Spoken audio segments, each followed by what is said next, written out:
Good afternoon of the few. मैं सराफत अली और हम पढ़ रहे थे बीएससी थर्ड ईयर की क्वांटम मैकेनिक्स और हमारी यूनिट थी श्रोडिंगर डिफरेंशियल इक्वेशन श्रोडिंगर अवकल समीकरण यूनिट नंबर 2।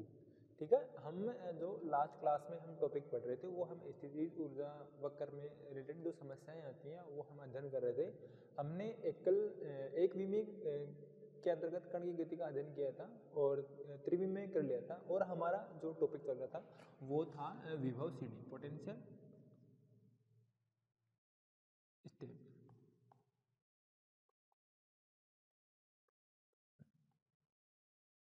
हमने E लेस देन V0 से नियत विभवरोधिका से कम के लिए तो हमने ये टॉपिक तो हमने बहुत पहले लास्ट कक्षा में हमने कंप्लीट कर लिया था। हमारा जो विभव सीडी है वो E ग्रेटर देन V0 के लिए कि हमारे पास कण की जो ऊर्जा है वो विभवरोधिका से क्या हो अधिक हो, वो टॉपिक हमारा चल रहा था। हमारी जो लास्ट क्लास थी वो बीच में रह गई थी और वो हमें उसमें टॉपिक जो चल रहा था वो था हमारा प्रायिकता धारा घनत्व हम निकाल रहे थे। हमने पिछली क्लास में आपतित प्रायिकता धारा घनत्व और परावर्तित प्रायिकता धारा घनत्व का मान तो हमने फाइंड कर लिया था। हमारा जो टॉपिक बच गया था वो था पारगमित प्रायिकता धारा घनत्व। हमने आपतित प्रायिकता धारा घनत्व और उन दोनों के मान निकाले थे। उससे पहले हमने दो तरंग फलन थे हमारे पास, पहले क्षेत्र के लिए और दूसरे क्षेत्र के लिए हमने दो तरंग फलन निकाले थे। साई फर्स्ट और साई सेकंड का मान हमने सोल्व किया था। वो हमने लास्ट कक्षा में लास्ट से सेकंड कक्षा में उनको दोनों को सोल्व किया था। हमारे पास जो तरंग फलन विद्युत क्षेत्र के फर्स्ट क्षेत्र के लिए जो हमारे पास आई थी वो साई फर्स्ट की जो वैल्यू आई थी वो थी a e की पावर आइटा के एक्स प्लस b e की पावर माइनस आइटा के एक्स। ये थी हमारी साई फर्स्ट की इक्वेशन। साई सेकंड के लिए जो इक्वेशन थी वो थी हमारे c e की पावर आइटा k1 x। क्या थी हमारे पास? c e की पावर आइटा k1 x। ये हमारे पास दो समीकरण थी। हमने एक फर्स्ट क्षेत्र के लिए जो साई फर्स्ट है वो फर्स्ट क्षेत्र के लिए वहां पर जो तरंग फलन था वो साई फर्स्ट था और सेकंड क्षेत्र हमारा उसके लिए वो तरंग फलन क्या थे? साई सेकंड। हम यहाँ पर देखते हैं ये जो फर्स्ट टर्म है ये किसको रिप्रेजेंट करती है? आपतित तरंग फलन को, और जो सेकंड टर्म है वो किसको रिप्रेजेंट करती है? परावर्तित तरंग फलन को रिप्रेजेंट करती है। और थर्ड टर्म है वो हमारी किसको रिप्रेजेंट करती है? सी की पावर माइनस सी की एक्सपोनेंशियल की power exponential iota k1 x। ये किसको रिप्रेजेंट करती है? ये पारगमित तरंग फलन को रिप्रेजेंट करती है। हमने इन दोनों की हेल्प से हमने क्या लिया? प्रायिकता धारा घनत्व निकाल लिया। इसकी हेल्प से हमने आपतित प्रायिकता धारा घनत्व निकाला था और इस स्टेप की हेल्प से हमने क्या निकाला था? परावर्तित प्रायिकता धारा घनत्व। हमारा जो टॉपिक बच गया था वो था पारगमित। हमने जो दो तरंग फलनों के लिए हमने जो घनत्व निकाला था वो भी मैं एक बार रिपीट करवा देता हूँ। देखिए, आपतित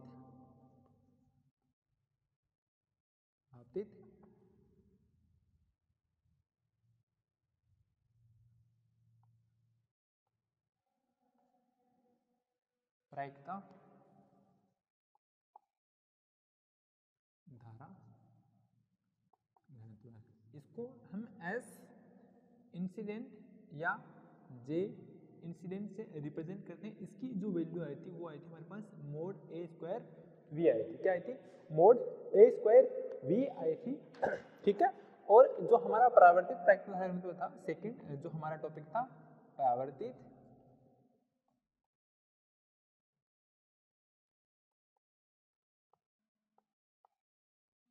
प्रायिकता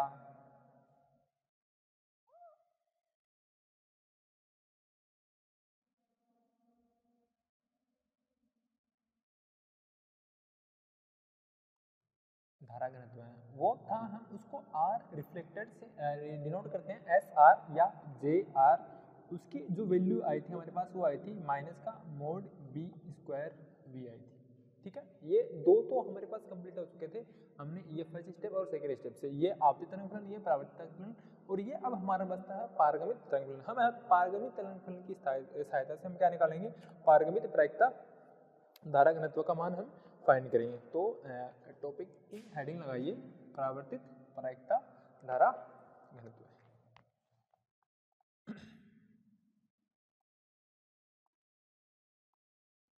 पारगमित प्रायिकता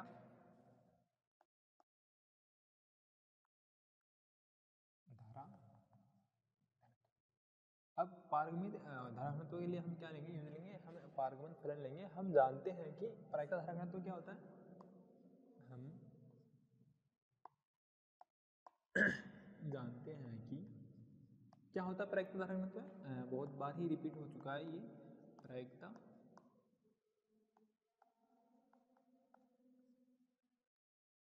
धारा घनत्व क्या होता है, एस या जे इक्वल क्या होता है माइनस का iota H cross upon 2m psi star del psi minus psi del psi star, ये क्या होता है प्रायिकता धारा घनत्व होता है। अब अगर हम पारगमन के लिए ले रहे हैं तो हम यहाँ पर फलन कौन सा लेंगे, पारगमन फलन लेंगे। और पारगमन फलन क्या होता है, अभी हमने लिखवाया था, वो थर्ड टर्म थी सी ई की पावर इसी एक्सपोनेंशियल आइटा के 1x, हमारा वो किसको रिप्रेजेंट करता है, पारगमन फलन को रिप्रेजेंट करता है। तो वहाँ हम यहाँ कौन सा फलन यूज लेंगे, पारगमन तरंग फलन यूज लेंगे। तो x डायरेक्शन में लें, हमने जो विवोसिटी के एक वी ली थी, तो अगर डायरेक्शन कौन से ले रहे हैं, x डायरेक्शन ले रहे हैं उस कंडीशन में, तो लिखिए x दिशा में, x दिशा में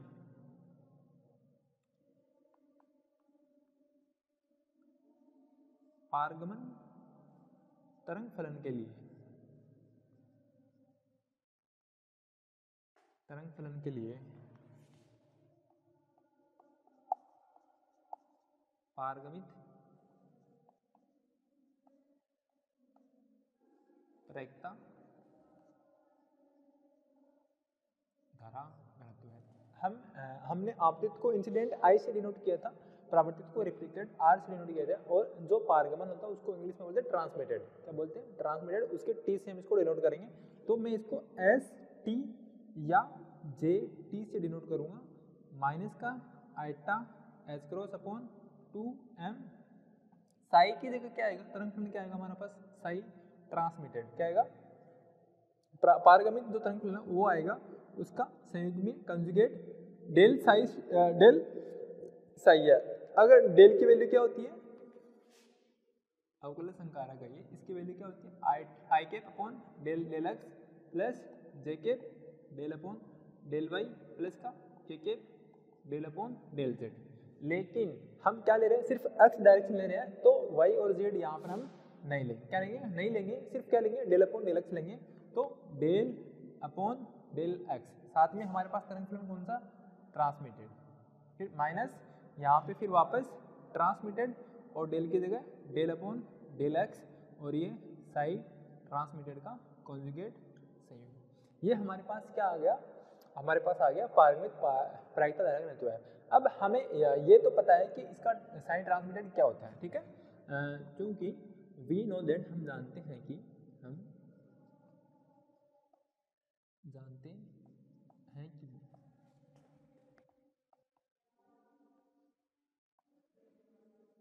पारगमित तरंग फलन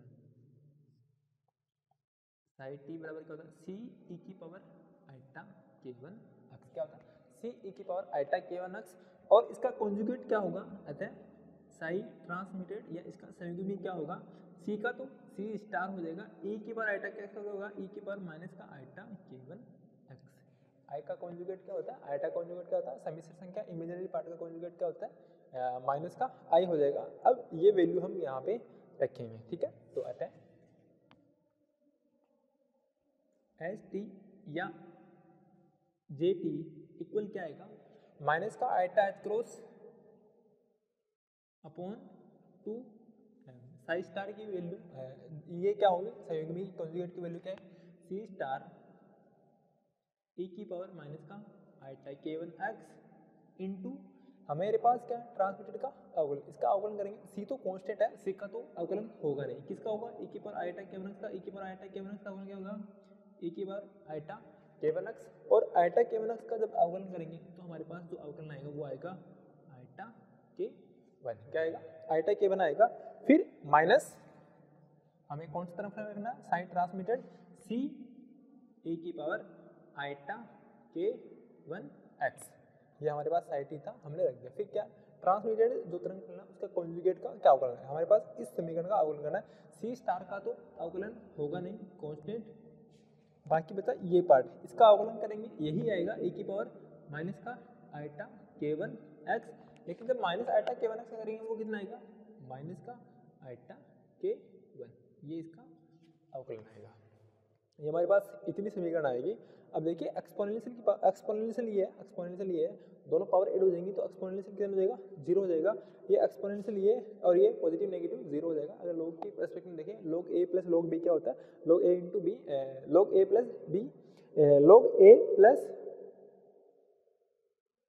log a into log b क्या होता है, log a प्लस b का होता है। तो यहाँ पे देखिए ये दोनों सेम है, ये तो कितना देगा e की पावर 0 हो जाएगा। तो वैल्यूज क्या आएगी माइनस का iota h cross upon 2m, एक तो c और c स्टार मैं साथ में लिख रहा हूँ, ये इसकी पावर e की पावर 0, साथ में क्या है आइटा k1, ठीक है, माइनस ये भी c स्टार, लेकिन ये माइनस इस माइनस को क्या कर देगा प्लस कर देगा और बचेगी क्या e की पावर 0 आइटा k1।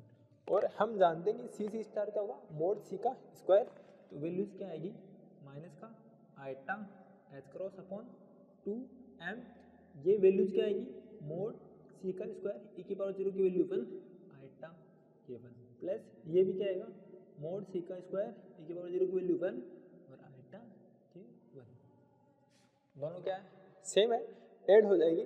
तो एस जे या एस टी या जे टी की जो वैल्यू आएगी वो क्या आएगी माइनस का iota H cross upon 2m into, ये देखिए डबल है मोड सी का square iota k1, mode C का स्क्वायर आइटा k1, तो डबल हो जाएगा, तो 2 इंटू मोड सी का स्क्वायर आइटा k1, ये वैल्यू आएगी। देखो 2 से 2 कट जाएगा, आइटा को आइटा से मल्टीप्लाई करेंगे आइटा स्क्वायर हो जाएगा, तो आइटा का स्क्वायर एच कट के इंटू मोड सी का स्क्वायर अपॉन k1, ये हो गया। आइटा स्क्वायर की वैल्यूज क्या होती है -1 होती है, ये तो माइनस पहले से था, इसकी वैल्यू -1, तो एस टी या जे टी की जो वैल्यू आएगी वो ये होगी, और आगे इसको सोल्व करेंगे S T equal J T equal minus eta square की वैल्यू क्या होती है 1 होती है, आइटा स्क्वायर की वैल्यू क्या होती है -1 होती है, वैल्यू रखी माइनस का 1, तो ये प्लस का हो जाएगा H cut k1 upon m mod C का स्क्वायर, क्या आ गई ये वैल्यू आ गई, ठीक है। ये वैल्यू हमारे पास, ये जब दो समीकरण आई थी हमने इसको ए समीकरण दिया था, क्या दिया था ए नंबर का समीकरण दिया था या बी नंबर का समीकरण दिया था, कंफर्म मेरे को याद नहीं है, लास्ट क्लास में इन दोनों समीकरणों को हमने क्या नाम दिए थे। तो ये तो आपतित प्राकृत धारा घनत्व को दर्शा रही थी, ये परावर्तित प्राकृत धारा घनत्व को दर्शा रही थी, और ये जो समीकरण सी आई है ये किसको दर्शाएगी पारगमित प्रायिकता धारा घनत्व को दर्शाती है। तो समीकरण सी जो है वो किसको दर्शा रही है पारगमित प्रायिकता धारा घनत्व को दर्शा रही है। जो प्रायिकता धारा घनत्व का टॉपिक था वो हमारा यहाँ पर कंप्लीट होता है। तो थर्ड हमारे पास जो आती है वो ये है पारगमित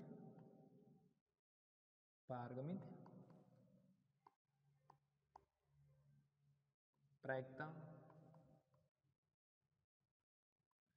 धारा घनत्व, वो क्या था एस टी या जे टी ट्रांसमिटेड के लिए वो कितना आया H cut k1 upon m mod c का स्क्वायर, ये समीकरण नंबर सी। इन तीनों समीकरणों को मैंने क्यों लिखा है, क्योंकि ये समीकरण अभी हमें काम आने वाले हैं, क्या काम आएगी वो हम आगे देखेंगे। इस टॉपिक के बाद हमने जो लास्ट टॉपिक्स पढ़े थे उनमें हमने देखा था कि हमने प्रायिकता धारा घनत्व है निकालने के बाद हम गुणांक को निकालते हैं। कौन से गुणांक निकालते हैं, एक तो पारगमन गुणांक निकालते हैं, एक परावर्तन गुणांक निकालते हैं। पहले हम परावर्तन गुणांक निकालते हैं।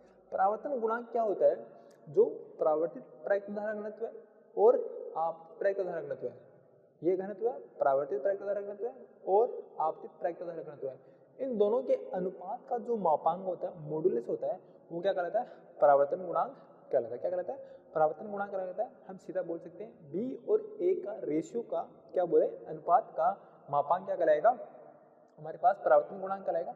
सेकंड हम पढ़ते हैं पारगमन गुणांक, वो क्या होता है जो पारगमित प्रायिकता धारा घनत्व है और आपतित प्रायिकता धारा घनत्व है, पारगमित प्रायिकता धारा घनत्व है और आवृत्ति प्रायिकता घनत्व के अनुपात का मापांक क्या कहलाएगा?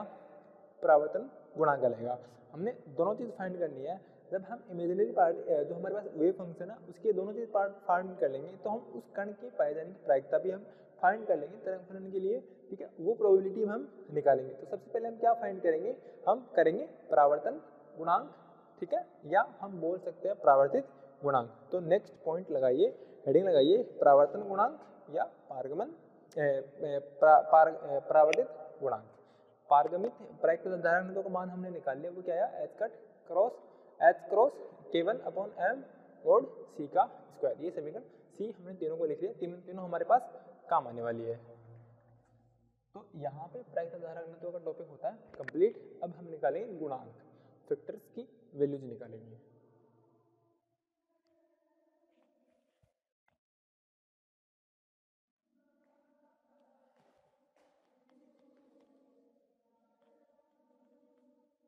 E लेस देन V0 के लिए भी हमने गुणांक निकाले थे, उन गुणांकों के वैल्यूज कुछ आई थी हमारे पास। मैं एक चीज़ और क्लियर करना चाहूँगा कि हमने जो E लेस देन V0 के लिए जब हम वैल्यूज फाइंड कर रहे थे तो मैंने एक मिस्टेक, गलती से कुछ एक मिस्टेक हो गई थी, मैं आपको वो थोड़ी सी रिवाइंड करवाना चाहूँगा।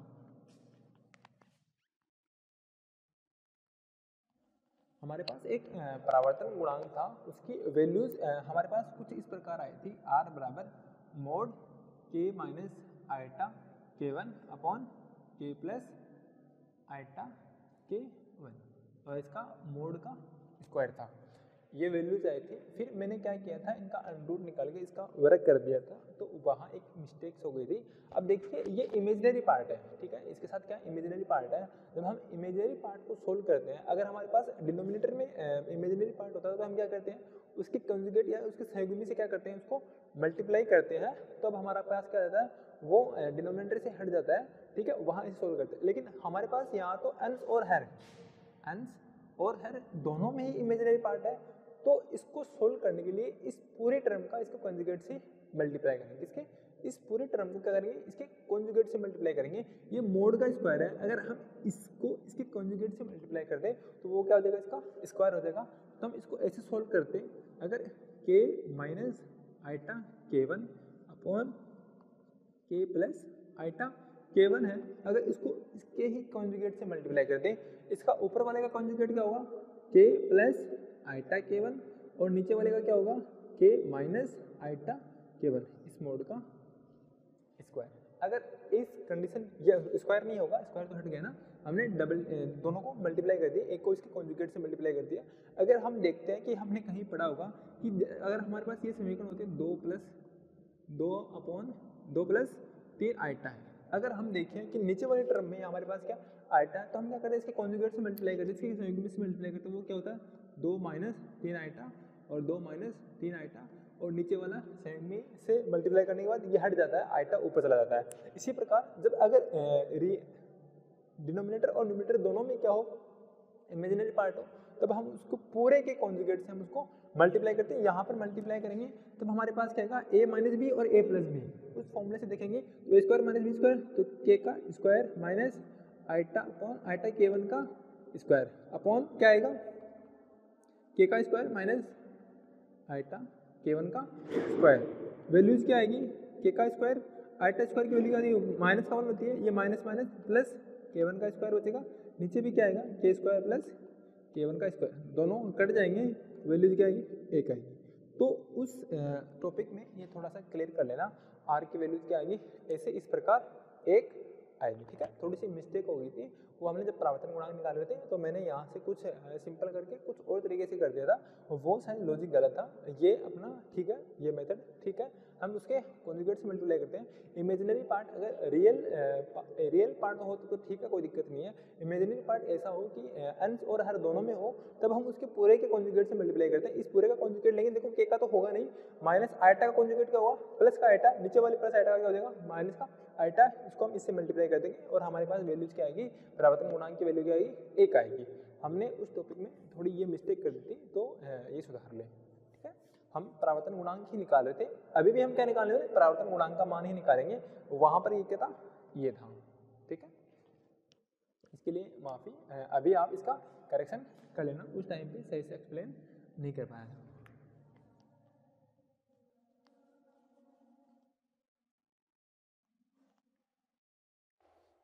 हाँ, अभी आज का जो हमारा फैक्टर है वो है परावर्तन गुणांक, या हम इसको परावर्तित गुणांक भी बोल सकते हैं। अब देखो परावर्तन गुणांक क्या हो जाए, परावर्तित प्रायिकता धारा घनत्व और आपतित प्रायिकता धारा घनत्व के अनुपात का मापांक क्या कहलाता है, परावर्तन गुणांक कहलाता है। ये डेफिनेशन मैंने पहले भी लिखवाई है, दोबारा एक बार लिखवा देता हूँ। परावर्तन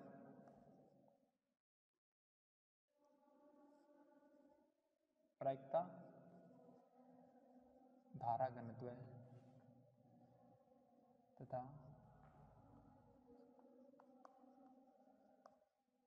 आपतित प्रायिकता धारा घनत्व के अनुपात का मापांक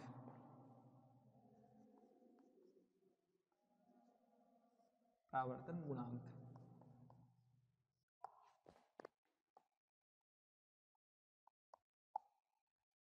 कहलाता है। क्या कहलाता है, ये कहलाता है परावर्तन गुणांक कहलाता है। परावर्तन प्रायिकता धारा घनत्व और आपतित प्रायिकता धारा घनत्व का अनुपात का मापांक क्या कहलाएगा, परावर्तन गुणांक कहलाएगा।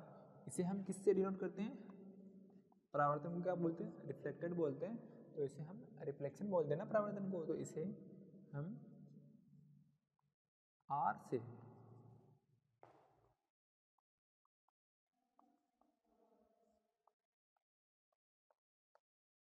प्रदर्शित करते हैं। इसे हम R से प्रदर्शित करते हैं। परावर्तन गुणांक को किस प्रदर्शित करेंगे, R से प्रदर्शित करेंगे, अर्थात R बराबर क्या होगा, परावर्तन प्रायिकता धारा घनत्व है वो क्या होती है, S R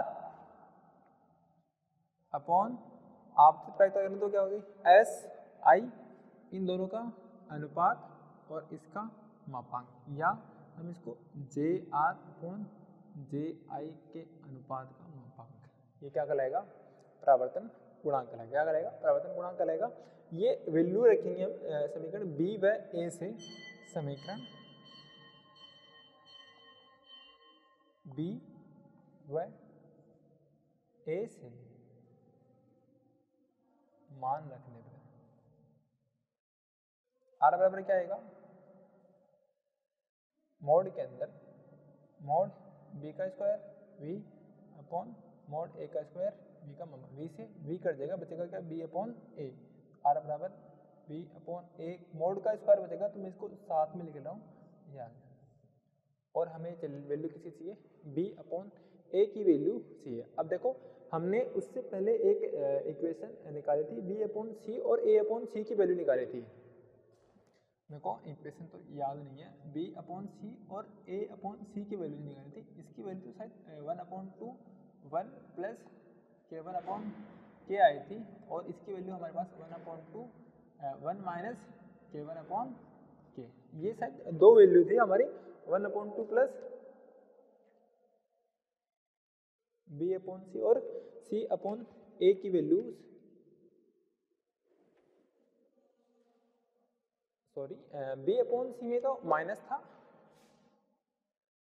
B upon C में तो माइनस था, और A अपॉन C में क्या था, प्लस था। क्या था, B अपॉन C में माइनस और A अपॉन C में प्लस था। ये वैल्यूज हमारे पास आई थी। इन दोनों वैल्यूज की हेल्प से अगर हम इन दोनों का गुणा करते हैं, क्या करते हैं, एक का इन्वर्स करके अगर गुणा कर दे तो हमारे पास B अपॉन A की वैल्यू आ सकती है क्या, B अपॉन A की वैल्यू आ सकती है क्या। मैं एक बार इसको मोड B अपॉन A का स्क्वायर है, इसको हम अलग सोल्व करते हैं।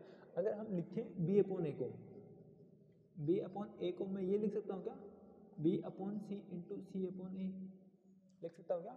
अब वो वैल्यूज शायद पिछले क्लास में, मुझे याद नहीं है ये कितने नंबर की इक्वेशन थी, समथिंग 7 या 8 नंबर की इक्वेशन थी, जब हमने क्लास रिकॉर्ड करी थी तब मुझे याद नहीं, एग्जैक्ट याद नहीं है कि कितने नंबर की इक्वेशन थी, तो उसमें देख लेना आप b/c और हमने a/c की वैल्यूज निकाली थी।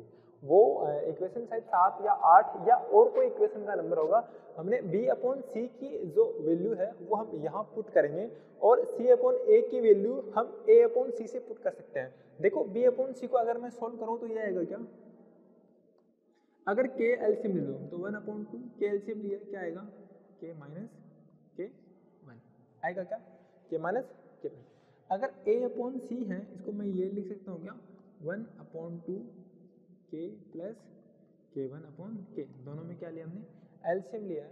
और वैल्यूज हमें किसकी चाहिए, c/a की चाहिए, तो हम यहाँ से इसका इन्वर्स कर देते हैं, प्रतिलोम लेंगे तो c/a क्या आएगा, नीचे वाला ऊपर, ऊपर वाला नीचे, तो ऊपर तो क्या आ गया 2k आ गया, नीचे क्या आएगा k प्लस k1। ये दोनों वैल्यूज हम कहाँ काम में लेंगे, b/a की वैल्यू फाइंड करने में काम में लेंगे। ये दोनों वैल्यू हम यहाँ पर वैल्यू रखेंगे, वैल्यू रखने के बाद हमारे पास b/a की वैल्यू आ जाएगी, वो हम यहाँ पे पुट कर देंगे। तो वो वैल्यू रखने पे b/c की वैल्यू क्या है हमारे पास, 1k minus k1/2k, k minus k1/2k into c/a की वैल्यू क्या है हमारे पास, 2k/k plus k1, 2k/k plus k1। ठीक है, यहाँ 2k से 2k कट जाएगा, बचेगा क्या, k minus k1/k plus k1। तो b/a की वैल्यू क्या आएगी हमारे पास, b/a की वैल्यू क्या आएगी, k minus k1/k plus k1। ये समीकरण नंबर मान लो, ये समीकरण नंबर 1 मान लो, ये 2 मान लो। हम समीकरण 2 से क्या करेंगे, समीकरण 1 में मान रखेंगे और हमारे पास क्या जाएगा, r की वैल्यू आ जाएगी, परावर्तन गुणांक हमारे पास आ जाएगा।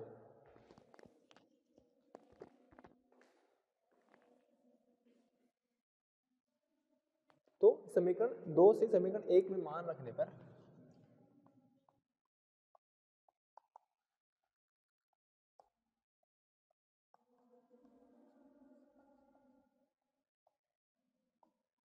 वो क्या आएगा, r बराबर मोड b/a की वैल्यू क्या है हमारे पास, k minus k1/k plus k1 इसका स्क्वायर।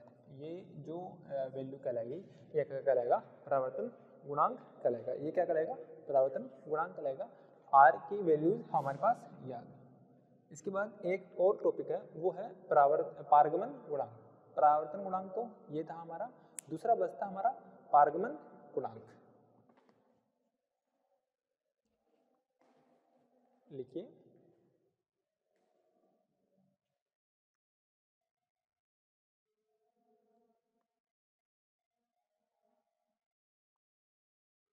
पारगमन गुणांक। पारगमन गुणांक क्या होता है, पारगमन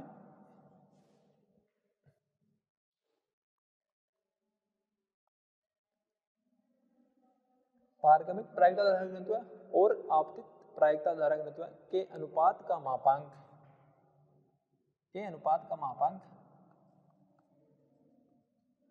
पारगमन गुणांक कहलाता है। और इसे हम r से नहीं किसे डिनोट करेंगे, t से डिनोट करेंगे। किससे डिनोट करेंगे, t से डिनोट करेंगे।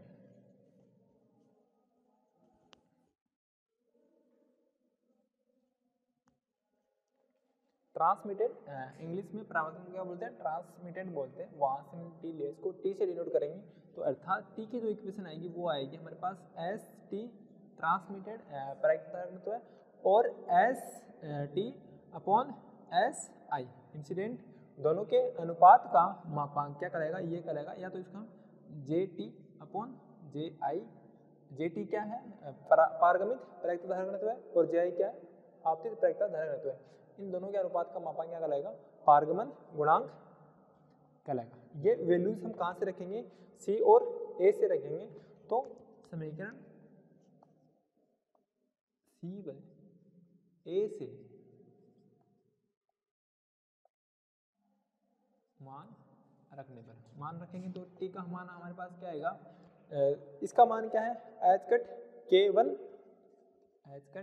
k1 upon m mod c का स्क्वायर। एक चीज और ध्यान रखना, j i mod a square v रखा हुआ है, mod a square v, v की जो वैल्यू होती है वो होती है एच कट पी बराबर क्या होता है एम वी, वहाँ से क्या आता है एच कट के, तो वी बराबर क्या आता है एच कट के अपॉन एम। वो वैल्यू हम भी यहाँ भी पुट कर लेंगे, यहाँ पे पुट करेंगे तो वैल्यू हमारे पास क्या आएगी एच कट के वन मोड सी का स्क्वायर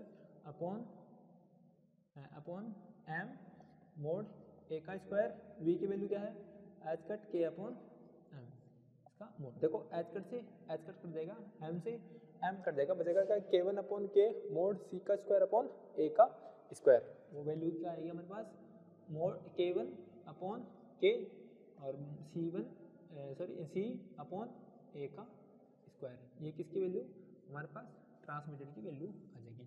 टी की सी अपॉन ए की वैल्यू अभी हमने थोड़ी देर पहले ही बताई थी, वो क्या होती है 2k अपॉन के प्लस के वन, क्या होगी वो वैल्यू भी रख लेना। चौथी जो हमारे पास यूजफुल चीज़ है वो है परावर्तन गुणांक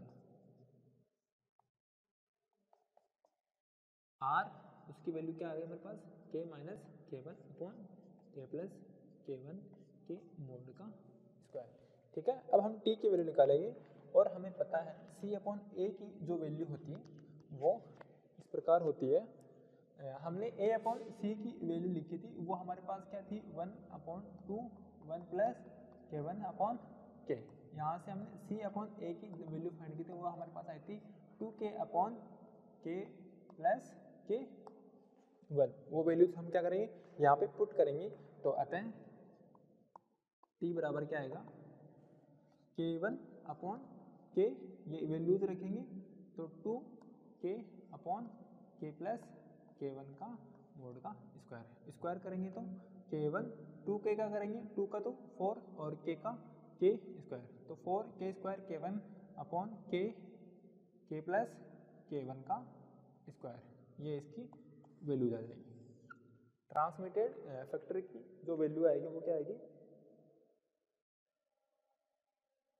ये आएगी, और यहाँ से एक के से एक के कट जाएगा तो बचेगा क्या ओनली ये 4k के वन अपॉन सॉरी ये इसे कट चुका है हमारा के प्लस के वन का स्क्वायर, तो हमारे पास जो पारगमन गुणांक होता है वो यहाँ से आ जाता है।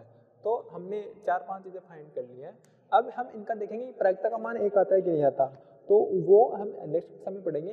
टोटल प्रायिकता क्या होती है, पारगमन गुणांक और परावर्तन गुणांक दोनों का योग देखेंगे कि एक आ रहा है या नहीं आ रहा।